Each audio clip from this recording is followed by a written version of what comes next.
Bonjour et bienvenue sur ce nouveau podcast du blog Se réveiller pour se transformer.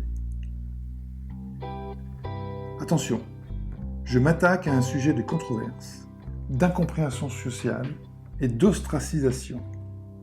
L'égoïsme. Mais existe-t-il un égoïsme positif qui pourrait être une nouvelle dimension sociale ? Vous l'avez déjà certainement entendu, on vous l'a peut-être déjà dit personnellement, ne sois pas égoïste. L'égoïsme est un attachement excessif porté à soi-même et à ses intérêts, au mépris des intérêts des autres. C'est ainsi que le définit le Larousse. Et d'ailleurs, ces synonymes sont très évocateurs. Égocentrisme, égotisme, individualisme, narcissisme.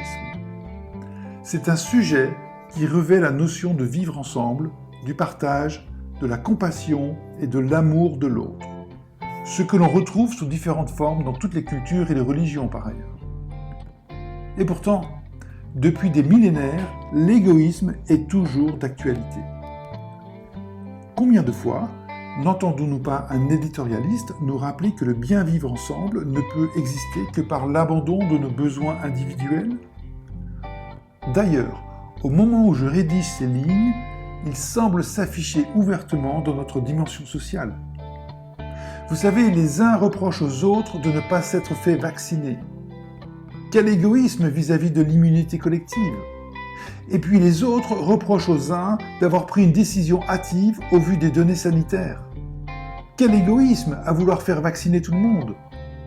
Des points de vue qui paraissent irréconciliables, qui divisent et laissent apparaître une fracture sociale. Les intérêts des uns ne sont pas ceux des autres, et par cela s'installe une dissonance sociale. L'égoïsme agit sournoisement, d'un côté comme de l'autre. Et le vaccin, d'ailleurs, ne semble n'être que la face visible d'un iceberg beaucoup plus profond. Si l'on peut donner à ce petit virus une vertu, ce serait bien celle de révéler au grand jour la dissonance de la liberté de décision de chacun. Une liberté qui ne peut s'exprimer qu'en pleine conscience, compte tenu des enjeux sociétaux. Une pleine conscience que nous devons aller chercher au fond de nous-mêmes.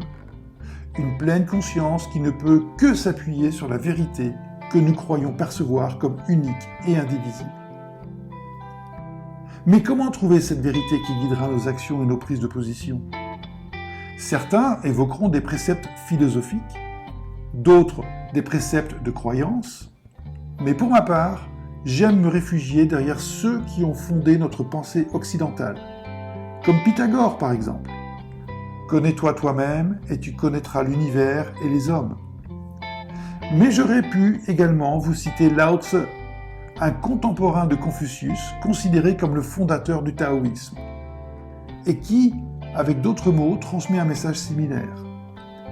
Connaître les autres, c'est sagesse. Se connaître soi-même, c'est sagesse supérieure. Mais peut-être préférez-vous des philosophes ou penseurs plus contemporains, comme Albert Camus ou l'incontournable Frank Lovett. Albert Camus nous a dit « Pour se connaître, il faut s'accepter ».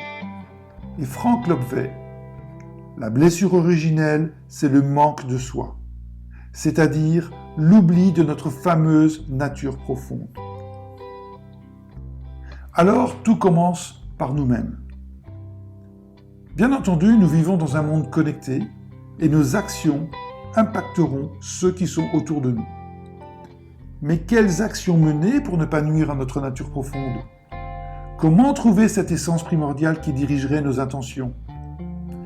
C'est un travail qui connaît un début, le jour où vous décidez de le commencer, mais qui ne peut connaître son apogée que lorsque nous quitterons notre vie terrestre. La quête introspective est le vrai chemin de vie. Car avant de savoir faire avec les autres, ne devons-nous pas savoir faire avec nous-mêmes ?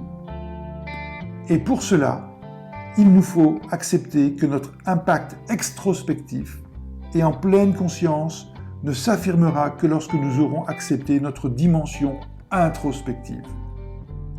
Je vous livre quelques questions qui vous aideront dans un travail introspectif.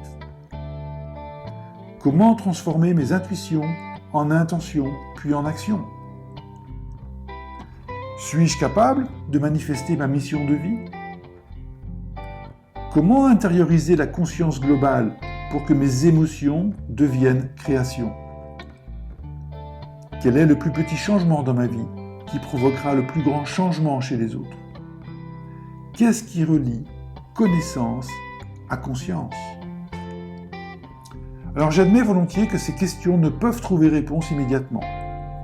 C'est une vraie recherche intérieure qui se doit d'être libre d'influence extérieure. J'appelle cela un travail d'égoïsme positif, ayant pour objectif de sculpter notre impact sur le monde extérieur, de chercher au fond de soi notre vérité libre et en pleine conscience. D'ailleurs, cela résume parfaitement l'accompagnement que je propose par le réveil de soi. Un réveil introspectif, dénué de portée dogmatique, philosophique ou symbolique. Le principe est très simple. Il est de trouver notre essence profonde qui permet de vivre sereinement nos intentions et décisions extrospectives, indépendamment des attentes sociales communément attendues. C'est un vrai sujet de quête personnelle qui participe à l'élévation de la conscience communautaire. L'égoïsme positif, alors, est-ce une nouvelle dimension sociale? Travailler sur soi peut se traduire par un exercice d'égoïsme positif pour trouver son essence personnelle et savoir s'aligner avec les attentes sociétales. En travaillant sur soi, notre intuition se transformera en intentions qui dirigeront nos actions. Et par cela, nous manifesterons l'unicité de nos choix de vie, en pleine conscience et en plein respect du choix des autres. Un égoïsme positif, en quelque sorte. L'égoïsme positif, c'est vivre en harmonie avec le choix de chacun, même différent du sien, tant que ce choix nous permet de vivre sereinement et en pleine conscience. Alors, est-ce une nouvelle dimension sociale? Je le crois. Il suffit de voir d'ailleurs la défiance électorale exprimée aux dernières élections, constater le clivage envers le port du masque et la vaccination. En tant qu'êtres libres et citoyens, nous avons adopté un choix qui répond à notre essence profonde. Et pourtant, nous acceptons de respecter le choix des autres tant qu'il répond aux aspirations intérieures dénuées d'un dogme quelconque. La nouvelle dimension sociale ne serait-ce pas de reconnaître le choix individuel de chacun tant qu'il préserve une harmonie communautaire dénuée d'obligations politiques et sociétales?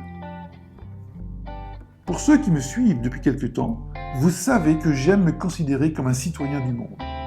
Et s'il est une chose que mes voyages m'ont appris, c'est bien que nos différences peuvent nous rassembler, voire même nous unir. J'ai des amis très proches, et depuis longtemps, aux quatre coins du monde. Nos chemins de vie, et pourtant nous partageons une amitié que l'on pourrait appeler fraternelle, souvent se divisent par nos choix respectifs. Sur certains sujets, nous pouvons être irréconciliables, mais nous avons appris à ne jamais transiger sur nos libertés profondes, nos essences individuelles et primordiales, nos égoïsmes positifs. Ainsi, nous avons appris à reconnaître les différences qui nous lient, comme si nous étions issus d'une même fratrie. Et quel plaisir de pouvoir se retrouver dès que nous le pouvons, tant par les réseaux sociaux qu'en personne. Et vous, que pensez-vous de cette notion d'égoïsme positif? Sur une échelle de 1 à 6, quel est votre niveau introspectif? Et si vous vous sentez à un niveau inférieur à 4, ne souhaiteriez-vous pas être accompagné pour découvrir votre dimension introspective? Qu'êtes-vous prêt à mettre en œuvre pour trouver votre dimension égoïste et positive? Merci de m'avoir écouté jusqu'à la fin de ce podcast.